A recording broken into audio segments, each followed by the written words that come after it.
Hi అండి, welcome to Shri హరిబాబా vlogs. ఈరోజు నేను మీ ముందుకైతే మామిడికాయ అల్లం పచ్చడితో వచ్చేసానండి.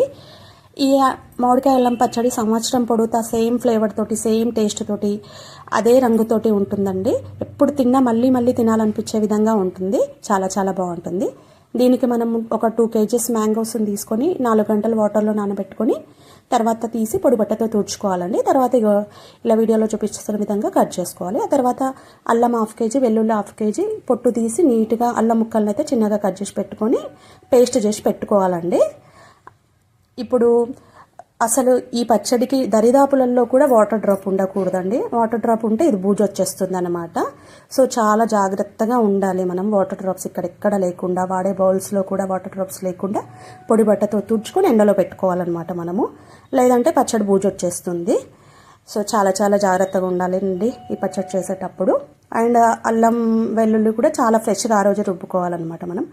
ఇంకా ఒక పెద్ద గిన్నె తీసుకొని అందులో 1 kg ఆయిల్ వేసి ఆవాలు జీలకర్ర వేయించుకోవాలండి. అవి వేగాక అల్లం వెల్లుల్లి పేస్ట్ వేసి బాగా ఉడకనివ్వాలండి. సిమ్లో పెట్టి మాడకుండా చూసుకొని కలుపుతూనే ఉండాలి. అది ఉడికినప్పుడు దాదాపు ఒక 20 నిమిషాలు టైం పడుతుంది. ఉడికినాక ఇలా నూనె పైన తేలుతుందండి. నూనె పైన తేలినప్పుడు అది తీసేసి ఫ్యాన్ కింద పెట్టి చల్లార్చుకోవాలి.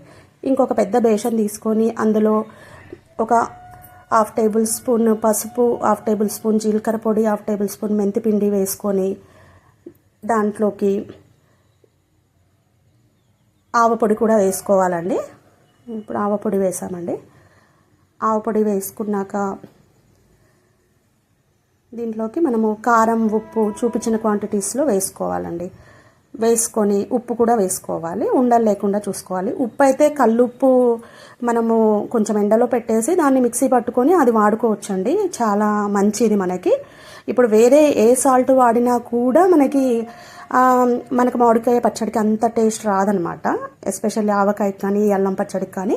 సో మేమైతే కల్లుప్పు ఎండబెట్టి మిక్సీ పట్టుకుంది వాడతాము. లేదు అని అంటే ఇక్కడ వీడియోలో చూపించిన విధంగా ఆ సాల్ట్ అయినా తెచ్చి వాడతామన్నమాట. సో ఇవన్నిటిని ఉండలు లేకుండా బాగా కలుపుకోవాలి.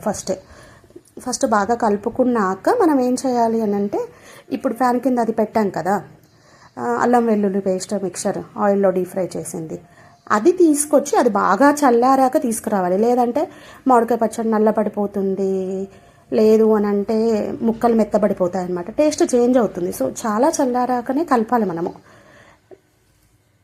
బాగా చల్లారాక ఇప్పుడు చూడండి ఉండలుగా ఉన్న ఉప్పుని మొత్తము నీట్గా చేసుకోవాలన్నమాట.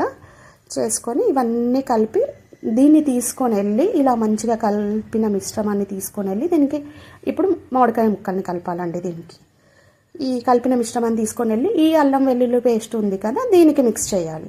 సో దట్ ఇలా తయారవుతుందండి. మళ్ళీ 3వ రోజుకి మనం పచ్చడి తీసుకుంటే ఇలా కలర్ఫుల్గా ఉంటుందండి నూనె పైనకి తేలి. By bye friends.